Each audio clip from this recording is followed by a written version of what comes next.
Morin qui a accepté Judith, de présenter. Donc, il va nous présenter un travail qu'elle a réalisé, qu'elle a démarré en stage de fin d'études et qu'elle poursuit maintenant en thèse, notamment avec moi. Voilà, sur les pneumocoques, elle vous racontera. Et puis, Simon après. C'est ça? Vous vouliez faire dans l'autre sens. Simon, si tu penses que tu vas bientôt défaillir, tu veux commencer. Je suis un peu preneur de garder une option sur la sieste qui suit. Donc, si ça vous va, je suis un peu preneur de passer en premier. Ah, ok. Ça ne vous dérange pas. Pas de souci. C'est gentil, merci. Alors, tac. Pardon, je fais ça tout de suite. Je vais partager tout, puis ce sera plus simple.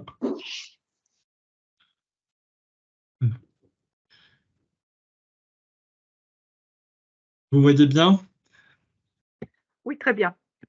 Parfait. Alors, donc, je vais vous reparler encore et toujours de l'étude Comcore dont j'avais déjà parlé lors d'une précédente présentation. Et là, on va s'intéresser plus particulièrement donc, au risque d'infection par le SARS-CoV-2 dans les milieux professionnels, les commerces, les transports en commun et un certain nombre d'activités de loisirs. On va rentrer un peu plus dans les détails après. Mais voilà, le but, c'était de voir un peu toute une série d'expositions, on va dire, en communauté, hors du domicile, qui nous paraissait intéressante à suivre sur les 2 ans qu'ont duré l'étude. Donc juste un petit récapitulatif de pourquoi on avait initialement designé cette étude et pourquoi ça nous paraît encore intéressant de se poser la question des lieux de transmission du SARS-CoV-2. À la fois parce que, notamment au pic de l'impact hospitalier, c'était une manière de guider les mesures de distanciation sociale afin d'éviter les restrictions généralisées, notamment dans des lieux qui ne seraient pas forcément à risque de transmission.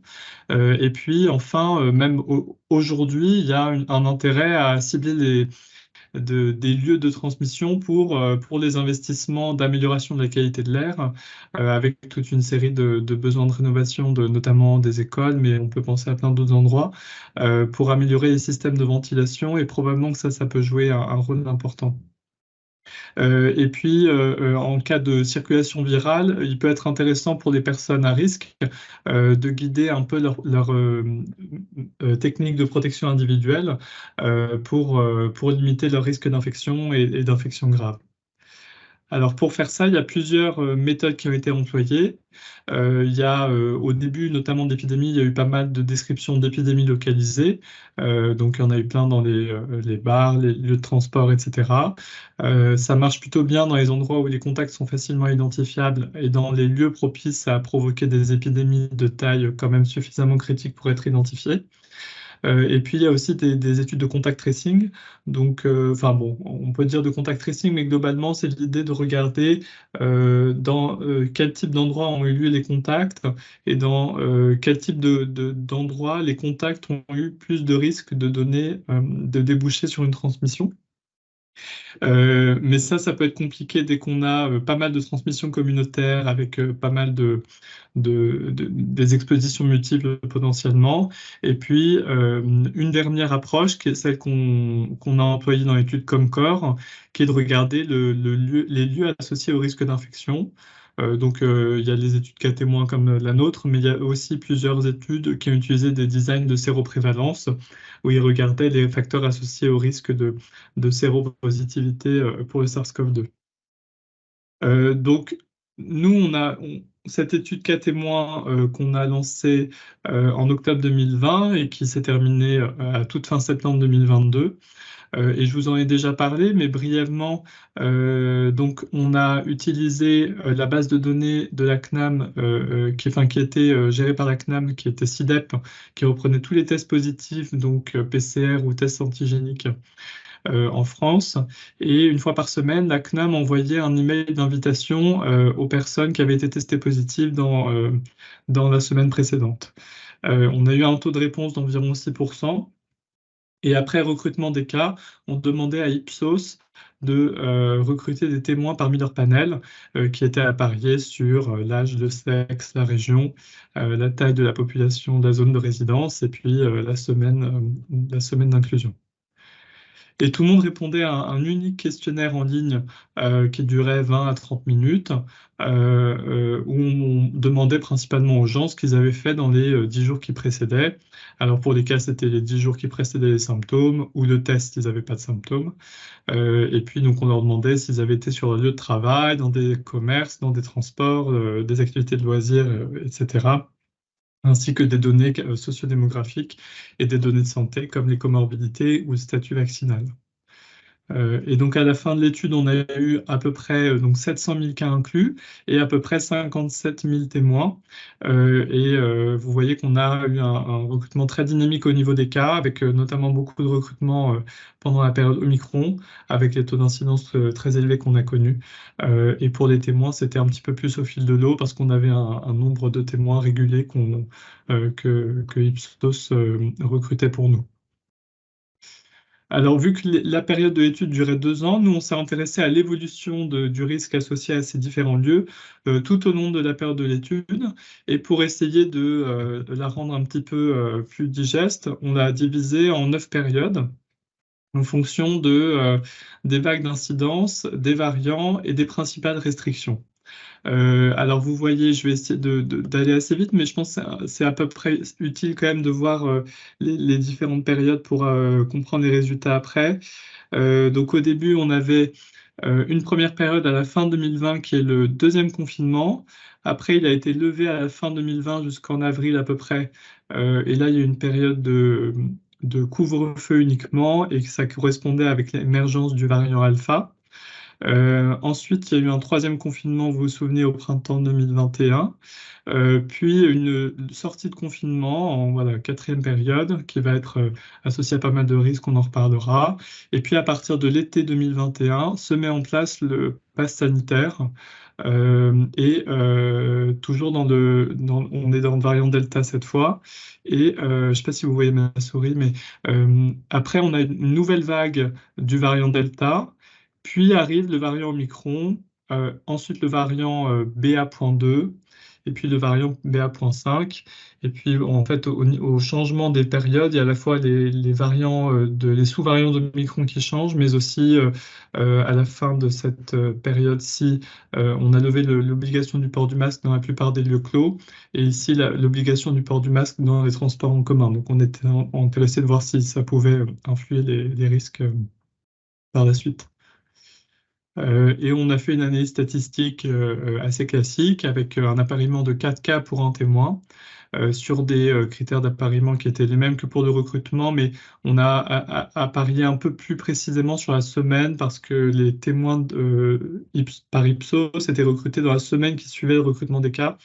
Donc il y avait toujours un décalage, et donc nous on a refait un appariement pour que les cas et les témoins soient vraiment au même timing. Et puis on a regardé tout ça dans un modèle multivarié de régression logistique avec un ajustement sur des caractéristiques sociodémographiques, les comorbidités, le statut vaccinal, les épisodes antérieurs d'infection, et puis les descriptions du domicile, donc notamment la présence d'enfants dans les domiciles, qui est le sujet dont je vous avais parlé lors d'une précédente présentation. Et puis pour chacune des 9 périodes, vu qu'on avait plus que 4 cas pour un témoin, on a fait une forme de bootstrapping où on générait 100 bases pour chacune des périodes et on ne voulait pas être influé par la sélection aléatoire des cas. Et puis après, on extrayait les médianes et les percentiles pour estimer les odds ratios et les intervalles de confiance. Donc, ça nous fait beaucoup de résultats puisqu'on a étudié plein d'expositions et puis on a à chaque fois 9 périodes. Donc, on a essayé de synthétiser ça de façon la plus visuelle possible. Et je vais vous présenter une série de tableaux qui ressemblent à ça, avec à chaque fois, donc pour chacune des 9 périodes, des odds ratios. Donc là, je vous montre dans la case l'estimation de l'odds ratio et les couleurs reflètent la significativité de l'intervalle de confiance. Donc c'est la borne inférieure pour les expositions à risque, donc avec des couleurs chaudes, et la borne supérieure pour des expositions associées à une diminution du risque avec des couleurs plus froides. Et donc là, on commence par les lieux de travail. Et vous voyez que pour les personnes, quand on prend en référence les gens qui ont travaillé tous les jours sur leur lieu de travail, donc sans télétravail, dans un type de bureau mais hors open space, et ben les gens qui vont tous les jours sur leur lieu de travail dans un open space sont à risque augmenté d'infection.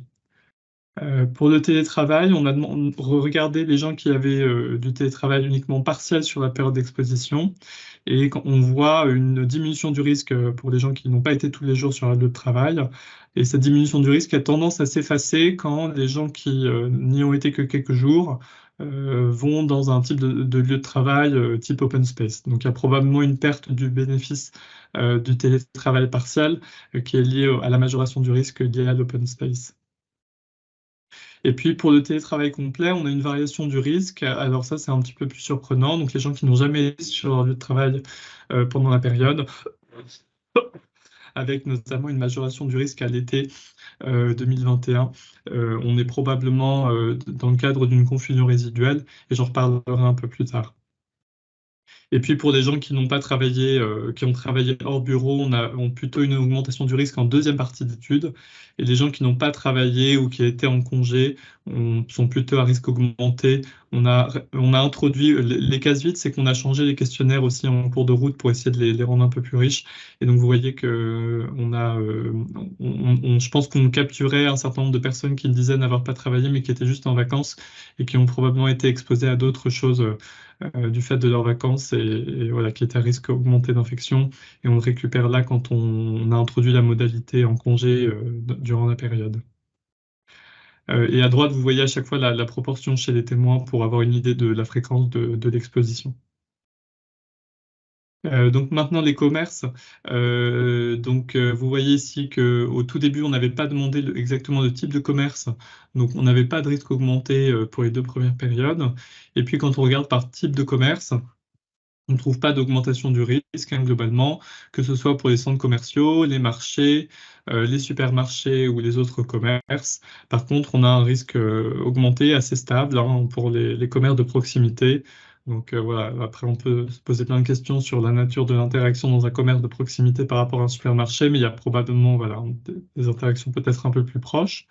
On a aussi regardé les salons de beauté et les coiffeurs, puisque c'est des endroits où les gens interagissent un peu plus longtemps et de façon un peu plus rapprochée. Et globalement, il n'y avait pas d'augmentation du risque pour ces expositions-là.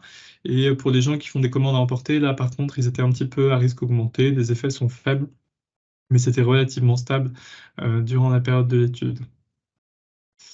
Ensuite, les transports en commun. Donc, on a posé pas mal de questions de détails. Et là, je vous montre les résultats pour on va dire, les transports de proximité, donc de courte distance, de courte durée.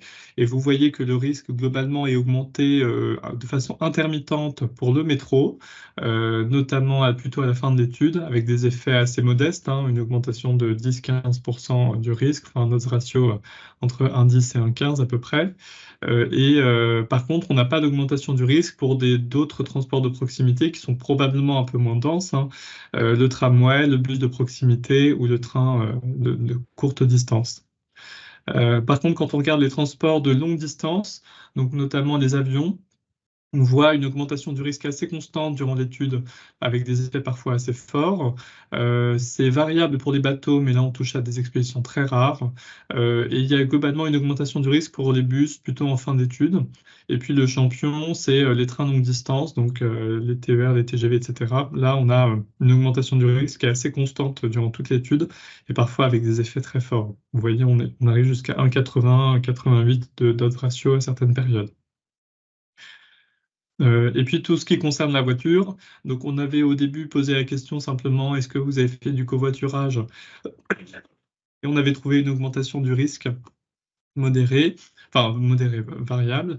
Et puis après, on a été un peu interpellé par les entreprises de covoiturage qui nous ont demandé de distinguer, ils nous ont demandé, mais bon, qui étaient curieuses de savoir si les résultats changeaient une fois qu'on distinguait covoiturage avec des proches ou covoiturage réservé via une plateforme, donc sous-entendu avec des gens qu'on ne connaît pas.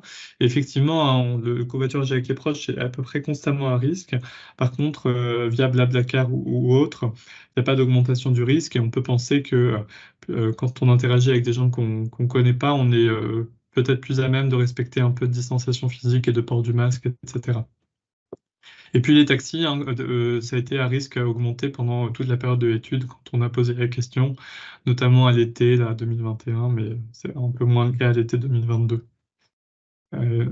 Voilà. Et puis donc on sait aussi une des remarques qui avait été faite, c'est que le risque associé aux avions, il peut être lié au fait d'avoir voyagé dans un pays à forte incidence et pas forcément au voyage aérien en tant que tel. Donc on s'est posé la question de voilà de l'incidence du pays de destination et donc on a pris la période 4 qui est celle de la reprise du trafic aérien au printemps 2021 et puis qui est une période où il y avait une association assez forte pour le voyage en avion. Et on a ajusté le modèle pour l'incidence moyenne dans le pays de destination sur la période. Et vous voyez qu'on a peu de modifications de l'effet, avec un odds ratio qui passe de 1,67 à 1,58 après ajustement, donc qui reste quand même franchement élevé. Ensuite, il y a eu toute une série d'activités culturelles et sportives qu'on a pu étudier. Donc, au début, on avait juste demandé activités culturelles au sens large, qui n'étaient pas augmentées au tout début de l'étude.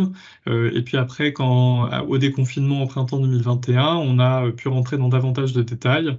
Et vous voyez que les cinémas et les musées ne sont globalement pas associés à une augmentation du risque, alors que les concerts sont parfois associés à des fortes augmentations du risque, notamment pendant la vague Omicron, et puis les théâtres également avec des effets un peu plus modérés.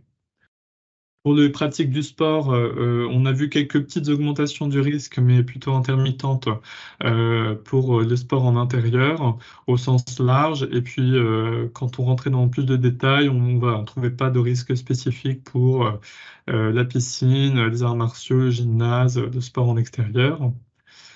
Et enfin, les bars et les restaurants et les fêtes. Donc au tout début d'études, on n'avait pas de distinction entre bars et restaurants et on avait une augmentation du risque. Alors, juste pour précision, cette période-là, c'est la période du deuxième confinement de l'automne 2020. Donc, les bars et les restaurants étaient fermés, mais on avait toute une série de cas et de témoins qui étaient interrogés sur la période qui précédait la mise en place du confinement. Donc c'est pour ça qu'on a pu estimer un certain nombre d'odds ratios pour cette période-là. Donc voilà, une augmentation du risque assez franche.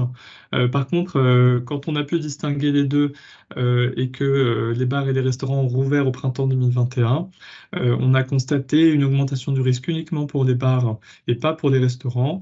Et quand bien même pour les bars, on a vu que ça diminuait assez rapidement avec un risque qui globalement n'était plus augmenté dès l'automne 2021 à peu près à cette période-là, avec les variants Delta et Omicron sur ces périodes-là.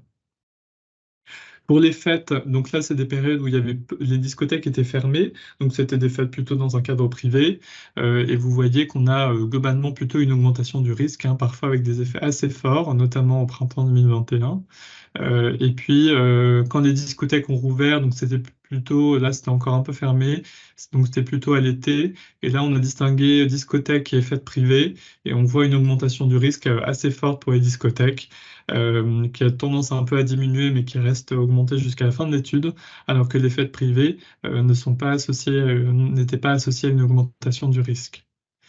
On s'est posé la question du rôle un peu des comportements dans les lieux, et puis un déterminant qui nous paraissait intéressant à explorer, c'était l'âge, avec l'hypothèse on n'interagit pas de la même manière au sein d'un bar, d'une discothèque quand on est jeune, peut-être, ou plus âgé. Effectivement, hein, il y a des interactions significatives pour les bars et les fêtes, avec pour les bars un risque majoré qui persiste chez les moins de 40 ans jusqu'en période 7, donc jusqu'à la période de Omicron, l'émergence de Omicron. Et pour les fêtes, on avait un effet plus marqué chez les jeunes également. Par contre, on ne trouvait pas d'effet différentiel pour les restaurants, les discothèques et les fêtes privées. On retrouvait toujours un peu la même conclusion, à savoir pas augmenter pour les restaurants et les fêtes privées, mais augmenter pour les discothèques. Donc au total, on se retrouve avec cette identification au cours du temps des lieux à risque de transmission en France métropolitaine d'ailleurs, il faut préciser, parce qu'on n'a pas de participants d'outre-mer. En premier, voilà, je les ai un peu listés, mais on a les lieux de travail, notamment les bureaux, les open space, un certain nombre de sorties culturelles, notamment les concerts et les théâtres, et les transports en commun longue distance, avec probablement un rôle important de la durée qui est passée au sein des transports, et puis les bars et les discothèques, dans une certaine mesure, avec probablement un effet plus fort chez les plus jeunes. À l'inverse, la plupart des activités sportives et culturelles, hormis les concerts qui n'étaient pas franchement à risque, la fréquentation de commerce et puis les transports en commun de proximité qui, eux, n'étaient pas associés à un risque augmenté. Donc globalement, tout ça est relativement cohérent quand on voit les caractéristiques communes des lieux associés au risque un risque augmenté d'infection, puisqu'ils sont tous plus ou moins une combinaison de ces caractéristiques-là, avec des lieux clos, avec peu de renouvellement de l'air, des contacts prolongés, nombreux, potentiellement étroits, et puis peu de port du masque, avec parfois des activités qui sont particulièrement génératrices d'aérosols, comme les chants, les cris, on peut imaginer dans les bars et les discothèques, le rôle que ça peut avoir. Et ça souligne probablement, hein, j'en parlais en introduction, mais l'intérêt de réfléchir quand même à comment on peut améliorer la qualité de l'air intérieur pour diminuer le risque de transmission lié à certains de ces lieux. Et puis globalement, on n'a pas trouvé de franches modifications au cours de l'étude. Les associations étaient plutôt stables, sauf pour les bars et les restaurants qui avaient tendance à diminuer en cours d'étude. Et alors, plusieurs hypothèses, hein, c'est assez. Voilà, c'est vraiment des hypothèses, hein, on n'a pas de quoi les vérifier avec notre étude, mais on sait quand même qu'au tout début de l'étude, les discothèques étaient fermées, donc on peut imaginer qu'il y avait un certain nombre de gens qui étaient plus à même de faire la fête dans les bars, en gros, hein, et un peu dans les restaurants. Peut-être qu'il y a eu un peu un rôle du pass sanitaire à l'été 2021, puisqu'on a observé à ce moment-là aussi un peu une diminution des associations, mais notamment dans les transports, ça a fini par réaugmenter assez vite après, donc probablement qu'il faut l'envisager avec prudence. Et puis une hypothèse voilà, on aimerait avoir un petit peu plus d'informations d'autres pays pour savoir si ça a du sens, mais globalement, on a vu une diminution pendant les variants Delta et Omicron qui sont très transmissibles, on peut se demander si tout ça n'induit pas un risque qui est moins différencié entre les gens qui vont dans les bars, les restos, les discothèques, et ceux qui n'y vont pas, qui en fait, vu que tout le monde est exposé, ben, tout le monde est infecté. Mais bon, après, on n'a pas beaucoup de diminution du risque pour les autres expositions, donc voilà, c'est à prendre avec des pincettes. Et je voulais un peu détailler un certain nombre illustrer hein, d'autres approches pour l'identification des lieux de transmission qui ont été employés dans la littérature, puisque ça permet un peu aussi de souligner les forces et les limites de l'étude cas témoin comme corps. Donc il y a cette étude qui est une étude voilà, de contact tracing qui a été menée au tout début de la pandémie en Chine, où ils identifiaient les contacts d'un certain nombre de cas index. Et puis, ils trouvaient que le taux d'attaque secondaire était plus élevé pour les contacts au sein des domiciles que pour des contacts en structure de santé ou les transports publics. Donc, voilà, il y a quand même des résultats qui peuvent venir également de ce type d'études.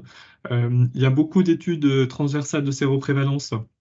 J'en ai mis une qui était relativement emblématique de ce qui est fait, mais qui a été menée au Royaume-Uni entre la fin 2020 et le début 2021, avec 11 000 participants, et vous voyez 1600, à peu près 1700 séropositifs, et on se retrouve avec un risque augmenté pour le voyage à l'international, les visites répétées dans les commerces ou les autres espaces publics en intérieur, et globalement pas de risque augmenté pour les transports en commun.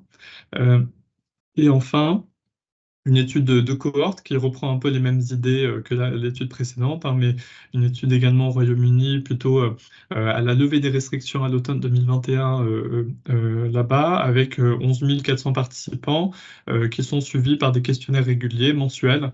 Et puis on voit qu'il y a une infection et puis on voit le risque associé aux différentes expositions en communauté. Et puis, donc, vous voyez le risque augmenté pour la visite de transport en commun, de lieux de loisirs, de ce qu'ils appellent hospitalité, donc les pubs, les restaurants, les soirées en intérieur, et les gens qui travaillent en présentiel ou qui fréquentent des commerces. Et comme nous, on avait montré, hein, ils retrouvent également l'absence de majoration du risque pour les coiffeurs ou les salons de beauté. Mais c'est des grosses entreprises, ces études, et vous voyez que finalement, ils se retrouvent avec peu de cas, et donc une puissance qui est en fait assez limitée. Donc notre design cas témoin, on l'avait choisi pour des raisons assez pratiques, hein, mais globalement, il nous expose à deux principaux risques de biais. Le biais de sélection, parce qu'on a utilisé deux méthodes différentes de recrutement pour les cas et les témoins, et le risque de confusion résiduelle, puisqu'on a beau ajuster sur un peu tout ce qu'on peut en termes d'exposition communautaire, on se retrouve quand même avec des résultats surprenants, de type l'effet protecteur de la visite chez le coiffeur ou au supermarché. On a un peu du mal à penser que ça pourrait vraiment diminuer le risque, ou alors la variation de l'effet du télétravail complet durant l'étude. Probablement qu'en fait les gens qui sont en télétravail complet, on l'a vu plutôt à l'été, à la levée des restrictions, bah, ils sont plus exposés par ailleurs, et ça on n'a pas réussi à le capturer complètement dans le modèle. Comme beaucoup d'études en ligne, on se retrouve avec la sélection d'une population particulièrement féminine et diplômée.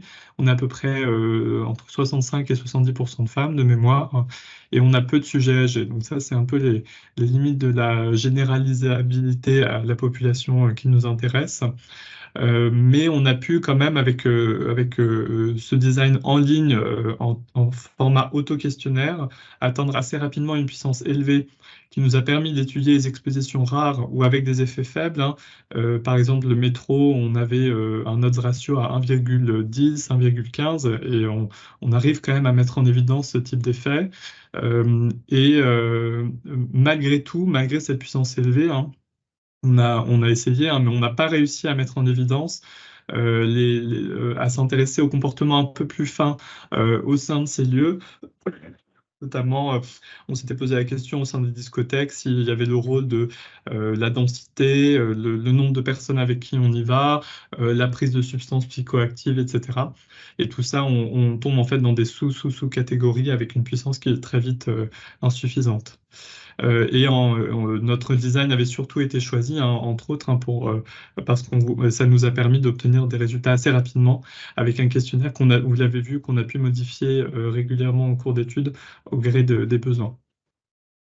Voilà, donc merci pour votre attention. Et puis là, j'ai listé les personnes qui ont participé à l'étude chez Ipsos, à la CNAM et puis à Pasteur, notamment au CRC. Voilà, merci.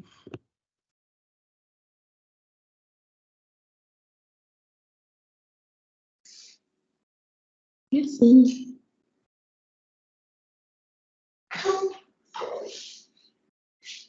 Merci beaucoup, Simon. Question.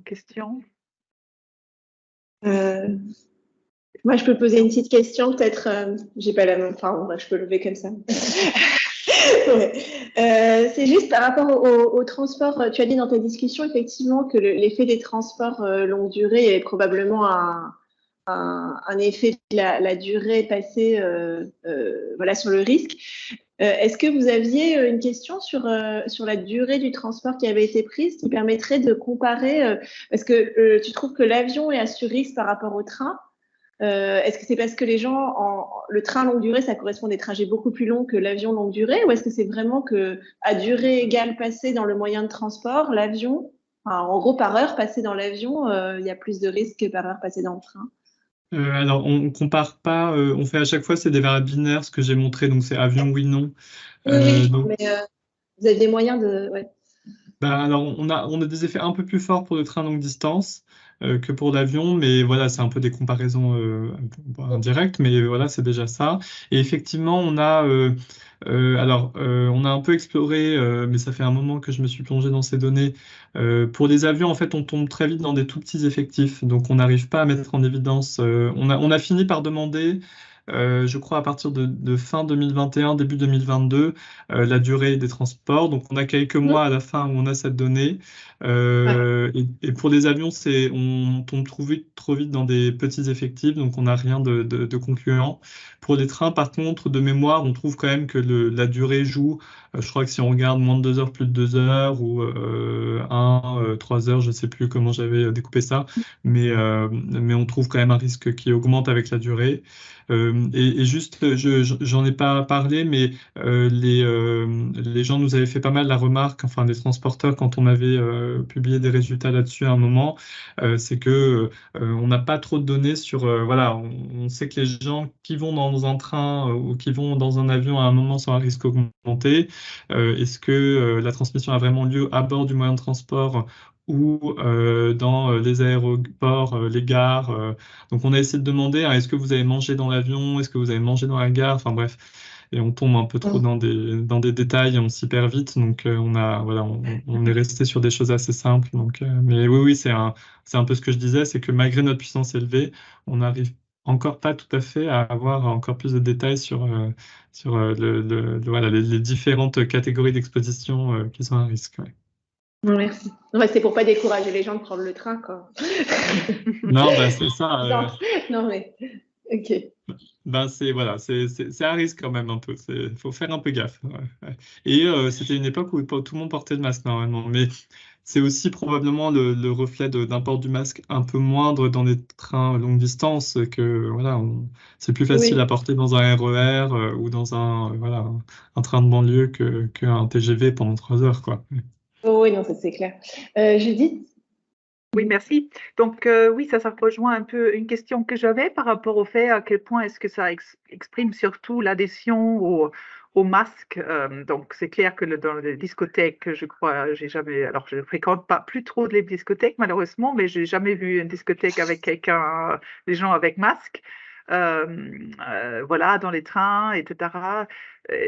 Voilà, comment est-ce que tu as pu faire la part des choses entre voilà la constellation distance qu'ont les gens l'un versus l'autre, l'aération, et puis tout simplement l'effet de vraiment bien adhérer au port du masque. Oui, alors, bah, on n'a pas plus de détails sur l'adhésion au port du masque au sein des différents endroits. Donc, alors on avait les gestes barrières dans Comcore, c'est un vrai souci, puisqu'on avait commencé l'étude en disant qu'on allait démontrer que le port du masque était efficace. Malheureusement, on a eu la mauvaise surprise de trouver que le port du masque était associé à un risque augmenté. Qu'on explique par une confusion résiduelle, c'est-à-dire que les personnes qui portent beaucoup de masques sont exposées à un risque augmenté d'infection d'une manière qu'on n'arrive pas à prendre en compte dans nos modèles. Donc on a eu tendance à un peu laisser de côté les questions sur les masques et le lavage des mains, aussi parce que on n'est pas hyper confiant, peut-être que c'est pas hyper facile de donner une règle un peu générale sur comment on a fait dans les 10 derniers jours.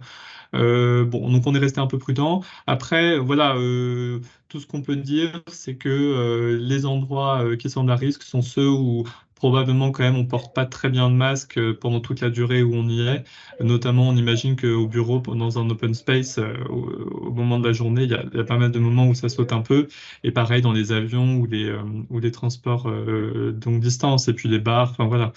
Donc, je pense qu'il y a tout ça est un peu mélangé, à la fois la distanciation, les interactions, les contacts étroits, et une adhésion au port du masque qui est moindre. Et pour le coup, on n'a pas vraiment pu faire la part des choses. Est-ce qu'on a encore le temps pour une question, Laura, ou est-ce que tu préfères qu'on avance On peut faire une dernière question, ouais. Ouais. Alors, est-ce qu'il y a quelqu'un qui a une question? Quelqu'un en a une?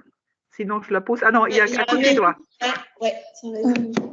Moi, c'était juste une question en termes de temporalité, parce que du coup, si j'ai bien compris dans votre questionnaire, vous demandez dans les 10 derniers jours, est-ce que vous avez est-ce que vous avez été dans des bars, etc., etc.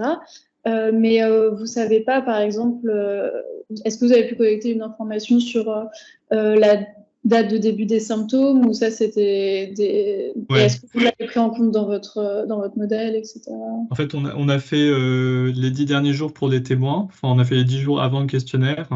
Et pour les cas, on a fait les 10 jours qui précédaient le début des symptômes, qui nous paraissait être le moment le plus fiable de l'infection. Et puis, parce que c'est la période d'incubation, on voulait 10 jours, voilà, pour avoir la période d'incubation. Et on a fait le test si jamais ils n'avaient pas de symptômes. Donc voilà, c'est pris en compte et on a réduit à 7 jours après l'émergence du variant Omicron qui a une période d'incubation plus courte. Donc voilà, on a fait 1 semaine. C'était un peu plus simple aussi, probablement pour se souvenir des expositions. Et puis on ne voulait pas mélanger avec des expositions qui n'auraient rien à voir avec l'infection. Et du coup, ça veut dire que ceux qui étaient asymptomatiques, c'était les 10 jours précédents le test, c'est ça? Ouais. Parce que c'était notre meilleure estimation du début de l'infection. C'était un peu ça l'idée. Ouais. Et parce que c'était dans votre étude, vous aviez regardé aussi, vous avez demandé, est-ce que vous pourriez identifier la personne qui vous a infecté ou, et du coup, ceux-là, Ouais. vous les avez enlevés, c'est ça? Non, on les a tous pris. Vous avez gardé le On principe. s'était posé la question à un moment, au tout début de l'étude, au moment du design, de ne recruter des témoins que pour les cas qui ne connaissaient pas la source de leur infection.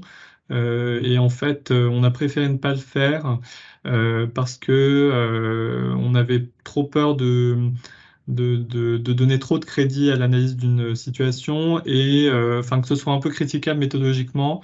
Et après, bon, voilà, si les gens savent qu'ils ont été infectés par le voisin au restaurant, ben voilà, mais au moins on saura qu'ils ont été au restaurant.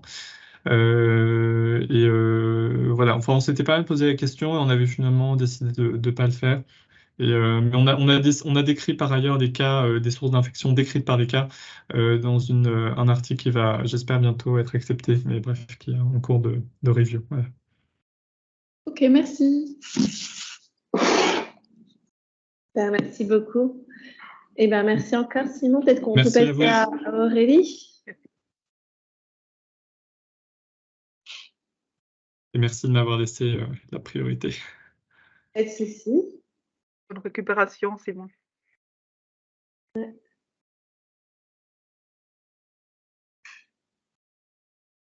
Bonjour à tous. Je vais vous présenter, donc, comme Laura a expliqué, le projet que j'ai fait en stage de fin d'études et je continue actuellement en thèse.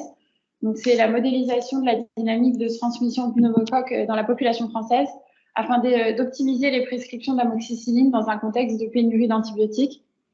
Donc, mes directrices et co-directrices de stage et de thèse sont Laura Temine et Lula Patowski. Le contexte du projet, c'est une augmentation des pénuries de médicaments. Plus spécifiquement, on observe une augmentation des pénuries des médicaments génériques qui représentent 34% des pénuries. Et vous pouvez voir aussi sur la figure à droite, donc on connaît une très forte augmentation des risques de pénurie d'antibiotiques.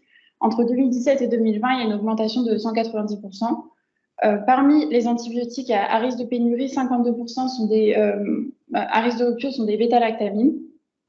Et vous avez peut-être entendu parler cet hiver des pénuries d'amoxicilline, durant lesquelles 45% des personnes confrontées à ces pénuries ont été contraintes de renoncer, de modifier ou de reporter leur traitement. Donc, on est dans un contexte global où les antibiotiques sont des médicaments qui sont très à risque de pénurie. Donc, la bactérie d'intérêt dans le projet, c'est pneumocoque. Elle fait partie de la famille des streptocoques. C'est une bactérie à gram positif aérobie encapsulée. Naturellement, pneumocoque, elle se comporte comme une commensale, c'est-à-dire que c'est une convive qui vit nos déchets, mais elle peut migrer vers d'autres parties du corps et se comporter comme un pathogène. Donc, les infections possibles à pneumocoque, c'est l'otite, si la bactérie atteint l'oreille moyenne. Si la bactérie touche les poumons, on parle d'une pneumonie. Et pour les infections invasives plus graves, on a la méningite si pneumocoque touche les enveloppes du cerveau de la moelle épinière et une bactériémie si elle touche le sang. Donc, le portage est majoritairement sain et les infections graves sont plus rares. En 2021, on dénombre 3426 infections graves en France, selon le rapport EpiVac. Et ci-dessous, je vous ai mis donc les prévalences de portage pour 4 groupes d'âge. Et donc, ce qui est important de noter, c'est qu'on a plus de prévalence de portage sur les très jeunes et que ça diminue en vieillissant. Et que les taux d'infection grave, là où il est le plus important, c'est sur les personnes âgées. Donc, les traitements qui sont utilisés en cas d'infection à pneumocoque, ce sont majoritairement les bêta-lactamines et le traitement en première intention, c'est l'amoxicilline, qui est un antibiotique à spectre large. Et suivant sa réponse au traitement, une bactérie, elle est dite sensible, intermédiaire ou résistante. Et plus spécifiquement, donc pour le couple pneumocoque bêta-lactamine, l'apparition de la résistance se fait par mutation successive. Il existe donc différents niveaux de résistance que l'on définit suivant la concentration minimum inhibitrice, donc la CMI. Et ci-dessous, vous pouvez voir donc la distribution des souches de pneumocoque en fonction de leur CMI. Et ce sont des souches, des isolats d'infection invasive en 2021. Donc en abscisse, c'est les différents niveaux de CMI, en ordonnée le nombre d'isolats suivant les niveaux de résistance. Et donc on peut voir qu'on a 70% de souches sensibles, 25% d'intermédiaires et 5% de résistantes à l'amoxicilline en 2021. Les risques des pénuries d'antibiotiques, c'est un retard dans l'administration du traitement, une réduction de l'efficacité du traitement de substitution et une augmentation de la résistance liée à l'utilisation d'antibiotiques inadaptés. Donc, les enjeux en cas de pénurie, c'est d'optimiser l'usage des antibiotiques grâce à la modélisation. Donc, les objectifs du projet, ça a été dans un premier temps donc, de construire un modèle dynamique déterministe compartimental de la colonisation et de la transmission de pneumocoques en population générale pour reproduire la situation épidémiologique française, de modéliser l'effet des antibiotiques sur la dynamique de transmission de pneumocoques dans la population française, puis de scénariser les cas de pénurie d'antibiotiques et d'évaluer l'impact sur la santé globale de la population pour enfin proposer une optimisation des doses d'antibiotiques disponibles suivant les priorités de santé publique établies. Donc, pour la méthodologie, on a construit un modèle compartimental déterministe basé sur un système d'équations différentielles ordinaires avec 4 catégories d'âge, donc inférieures à 5 ans, 5-15 ans, 15-65 et plus de 65 ans. Donc, on a fait le choix de différencier ces groupes d'âge parce que les paramètres sont très différents, par exemple la durée de colonisation, la fréquence d'exposition. Et au sein d'un même groupe d'âge, donc il y a des personnes qui vont être non exposées aux antibiotiques et des personnes exposées aux antibiotiques. Et au sein d'un même groupe, donc par exemple les non exposés, il y a des personnes qui sont susceptibles, c'est-à-dire qu'elles ne sont pas porteurs de la souche pneumocoque, et des personnes colonisées à différents niveaux de résistance, donc de CMI 1 à CMI 8. Donc on peut attraper une bactérie par transmission à un taux bêta. Il y a de la décolonisation naturelle lambda, donc pour passer de colonisé à non colonisé.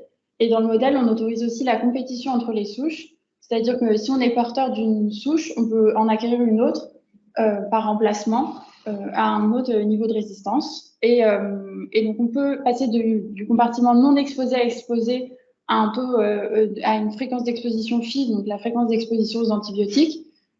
Ensuite, on peut passer de exposé à non exposé avec le taux gamma, donc qui est 1 sur la durée du traitement. Et donc, pour le compartiment exposé, on retrouve les mêmes mécanismes, mais en plus, on a l'effet du traitement. Donc, c'est les flèches oranges, donc c'est delta 1 jusqu'à delta 8.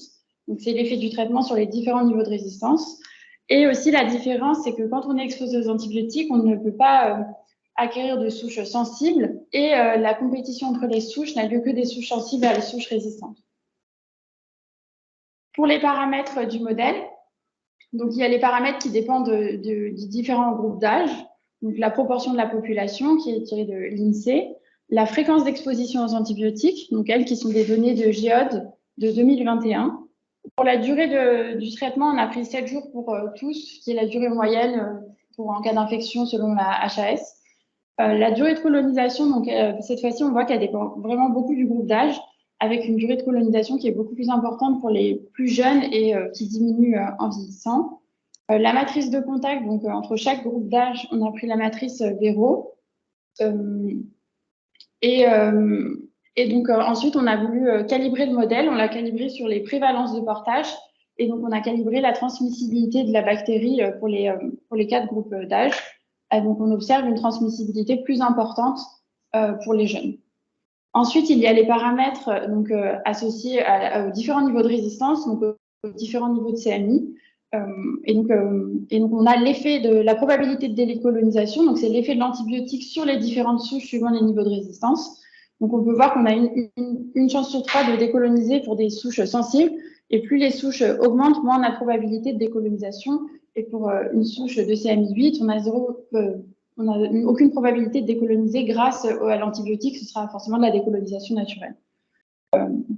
Et donc, pour reproduire les distributions des niveaux de résistance selon le Centre national de référence des pneumocoques, on a calibré le modèle avec des coûts en fitness suivant les différents niveaux de résistance. Et ce sont des coûts en fitness en transmissibilité. Donc ensuite, une fois qu'on a calibré le modèle et qu'il était stable, donc on a pensé à différents scénarios de pénurie d'antibiotiques avec une dose de référence de 1000 mg 3 fois par jour pour les adultes et 80 mg par kilogramme par jour pour les enfants. Donc le premier scénario, ce serait un scénario où on réduirait la dose d'antibiotiques par jour.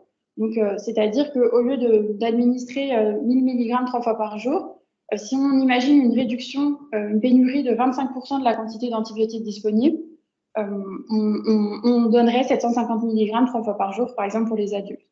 Un autre scénario auquel on a pensé, c'est réduire la durée du traitement antibiotique, puisqu'on a observé que pendant les pénuries, les recommandations, c'était de donner un traitement pendant 5 jours et suivant l'évolution de l'infection, de continuer ou d'arrêter le traitement.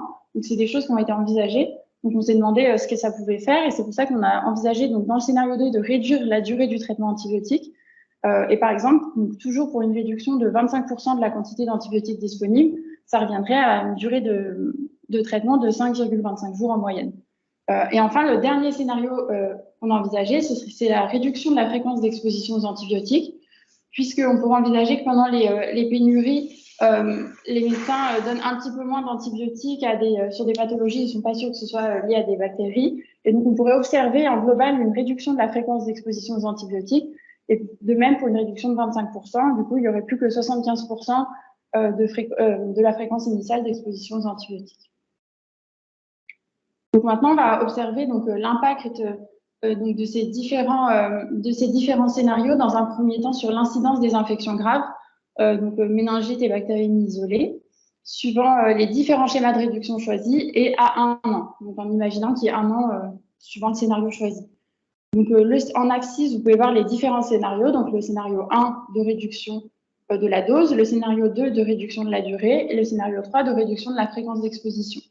Et on peut voir, suivant les différentes couleurs, donc pour une pénurie de 0, c'est la baseline, 12,5, c'est si on a une réduction de la quantité disponible de 12,5, de 25 jusqu'à 75%. Et ici, l'outcome qui nous intéresse, c'est l'incidence des infections graves pour 100 000 habitants par an. Donc ici, ce qu'on peut voir, c'est que le scénario 1, il permet de limiter l'augmentation des infections graves avec juste plus de 0,1%. Et alors que les scénarios 2 et 3 entraînent une plus forte augmentation des infections graves. Par exemple, le scénario 3 entraîne une augmentation de 2% dans le cadre d'une pénurie de 25% de la quantité d'antibiotiques disponibles. Donc ici, ce qu'on peut conclure, c'est que la diminution de la dose administrée par jour semble permettre de minimiser l'incidence des infections graves.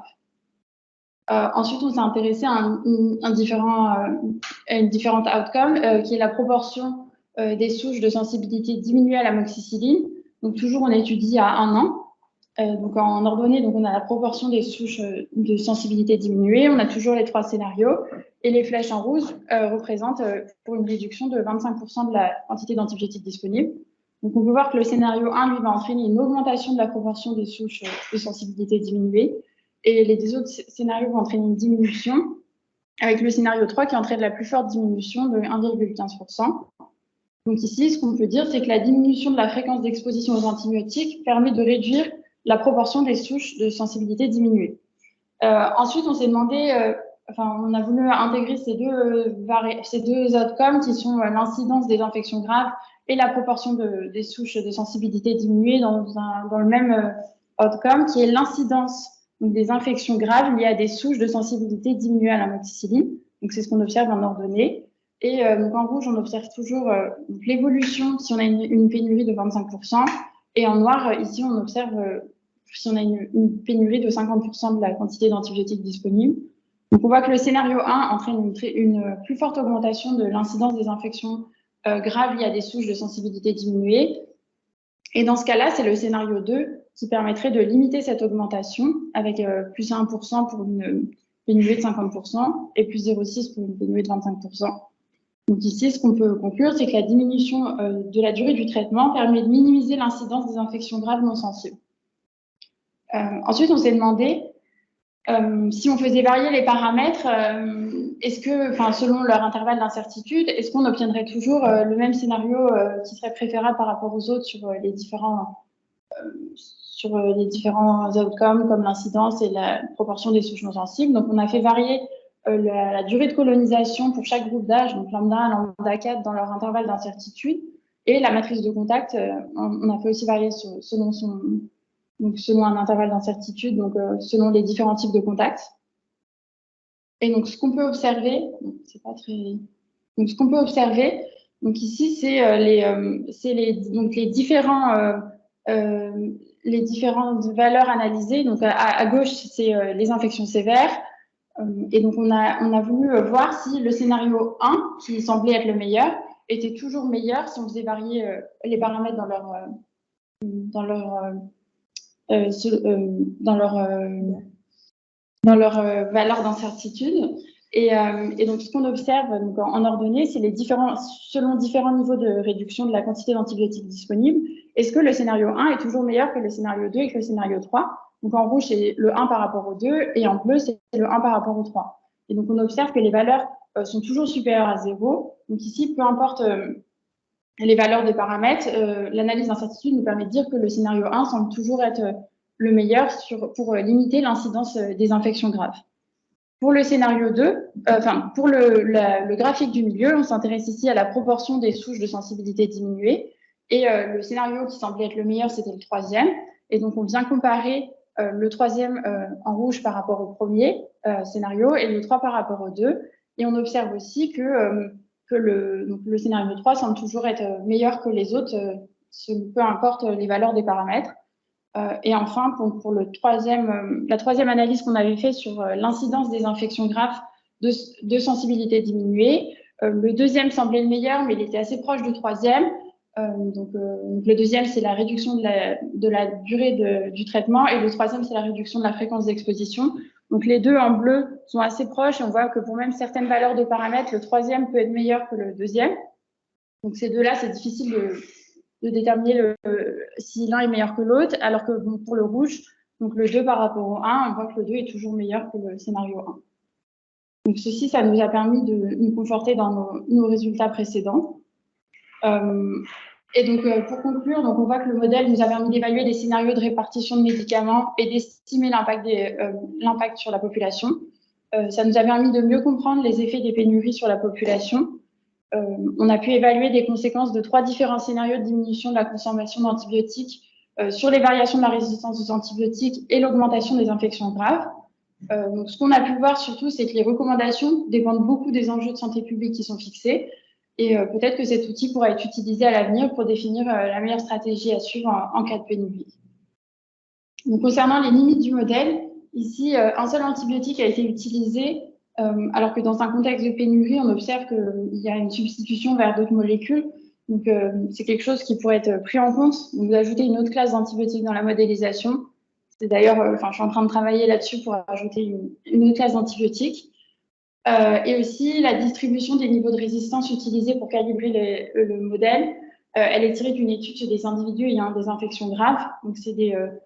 Donc, on pourrait essayer de refaire la simulation avec des niveaux de résistance observés dans la population et pas seulement chez les individus présentant une infection grave. Voilà. Merci pour votre attention. Merci Rémi.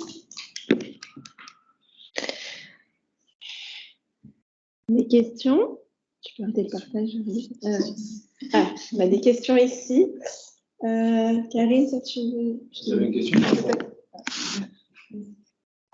par rapport aux 3 scénarios. J'avais pensé, est-ce qu'il y avait moyen de mixer, cumuler les scénarios, faire un peu... voilà, genre faire moins de doses et en même temps diminuer la prescription. Est-ce que ça accentuerait l'effet? J'avais essayé. Par exemple, 1-3 et 2-3 peut-être. J'avais essayé 2-3. Donc, réduire la fréquence d'exposition et aussi essayer de voir comment réduire, en réduisant aussi la durée. Et à chaque fois, c'en était un qui sortait. Enfin, l'épanachage n'était pas meilleur qu'un seul. D'accord.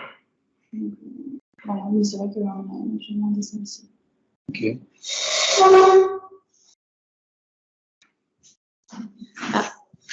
y a Mélisse qui a une question, puis après je te passe, Judith. Moi, j'ai juste une question sur... c'est totalement naïf. Donc, du coup, ces antibiotiques-là, c'est des antibiotiques...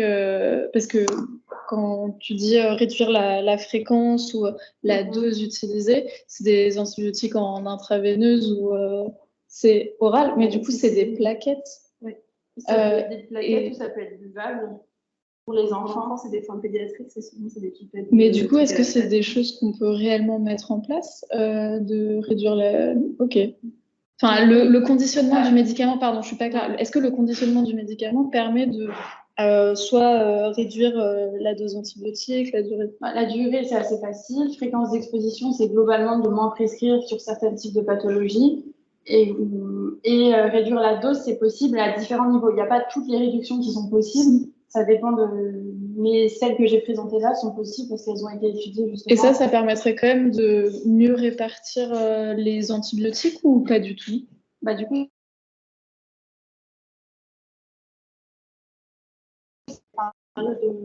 de réduction de la dose, il peut être meilleur, mais des fois, ça peut être l'autre qui est meilleur. D'un point de vue logistique, pardon, je suis pas du tout... Par rapport aux pénuries. Oui, par rapport aux pénuries, en fait. Ça en a besoin de moins. Ouais, tu en as besoin de moins, mais tu vois, comme c'est des plaquettes avec des... Alors, les pénuries, c'est beaucoup sur des formes pédiatriques. Les formes pédiatriques, c'est pas des plaquettes, c'est des bouteilles. Ok, du coup, ça...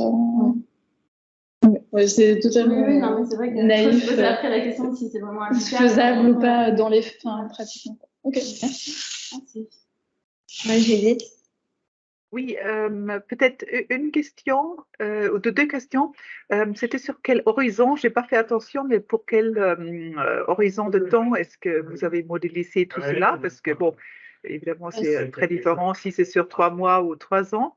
Et puis, deuxième question, c'est par rapport au sérotype de pneumocoque. Est-ce que vous avez tenu compte des sérotypes qui peuvent être plus ou moins enclins de faire provoquer des résistances? Ou est-ce que c'est peut-être une étape suivante de ce travail? Merci. Oui, merci. Pour les stéréotypes, on ne les a pas différenciés pour l'instant. Enfin, on n'a pas pris ça en compte. On a juste pris les différents niveaux de résistance. Et la première question... L'horizon, c'était... Ah oui, l'horizon, oui, c'est à 1 an qu'on a fait les pénuries. On a évalué sur 1 an de pénurie en appliquant ce scénario-là, quel serait l'impact sur... Ça peut être intéressant de faire des durées plus extrêmes, alors plus courtes ou plus longues pour, je ne sais pas, peut-être il y a quelque chose de plus clair qui sort comme préférable, etc. Parce que là, j'ai l'impression que c'est un peu, voilà, on peut choisir ce qu'on préfère comme dégâts. Peut-être c'est plus clair si c'est sur une période plus courte. Après, si c'est plus court, on verra moins d'effets. Et si c'est plus long, ça semble moins probable qu'une pénurie dure si longtemps. Enfin, c'est pour ça qu'on s'était mis sur 1 an. Ça a combiné le fait qu'on verrait les effets et que c'était une situation probable. Mais oui, après, on peut étudier différentes périodes.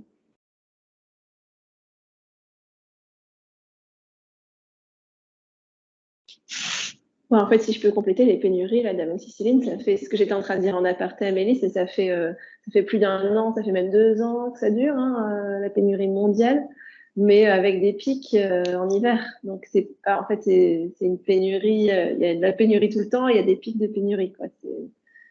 Après, tu pourrais aussi simuler ça. Mais, ouais. Simon?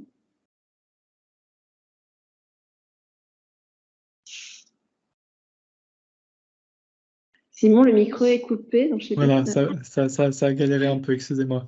Oui, c'était juste, je me demandais, donc, est-ce que dans le modèle, il y a une alternative antibiotique si jamais les enfants, ou enfin, c'est plutôt des enfants, je crois, n'ont pas accès à l'amoxicilline, ou c'est pas de traitement? Justement, enfin, pour l'instant, il y a juste un antibiotique et après, c'est soit pas de traitement, soit on diminue la dose ou la fréquence d'exposition. Mais on est en train de travailler sur remplacer, pour rajouter justement cette option dans le modèle, de pouvoir remplacer par un autre antibiotique et d'étudier l'impact sur les incidences et les distributions des niveaux de résistance. D'accord.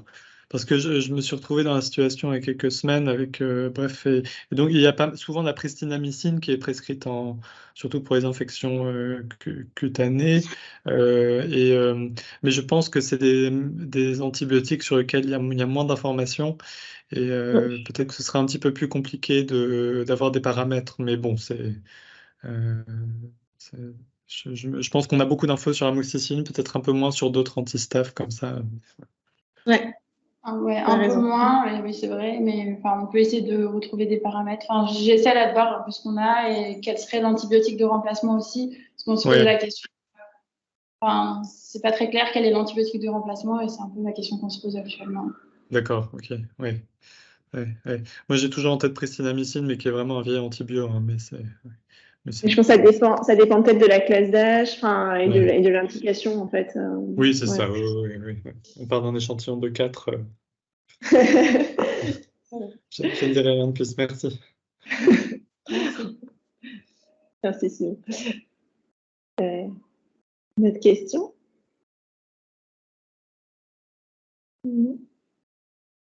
Bon, de toute façon, on a un petit peu dépassé les 3 heures. Après, on avait commencé en retard aussi. Hein, donc, merci beaucoup à nos 2 présentateurs de Noël, hein, anticipés. Oui, merci beaucoup. Et donc, puis, le prochain séminaire, c'est le 26 janvier. Exactement. Il y a de votre côté Léo et Quentin qui présentent. Exactement, Léo et Quentin qui présentent un travail collectif qu'on a fait dans le laboratoire sur les fréquences optimales de télétravail pour minimiser à la fois les risques infectieux et non infectieux. Voilà, pour faire un teaser. D'accord. Et de notre côté, il y a Romulus qui va parler de l'effet de dépistage volontaire et son lien avec l'extinction d'une épidémie. Donc aussi modélisation. D'accord. Voilà. Bonne fête à tous et toutes. Merci. Exactement. Bonne fin d'année à tout le monde et puis à l'année prochaine. Au revoir. Au revoir. Bye bye.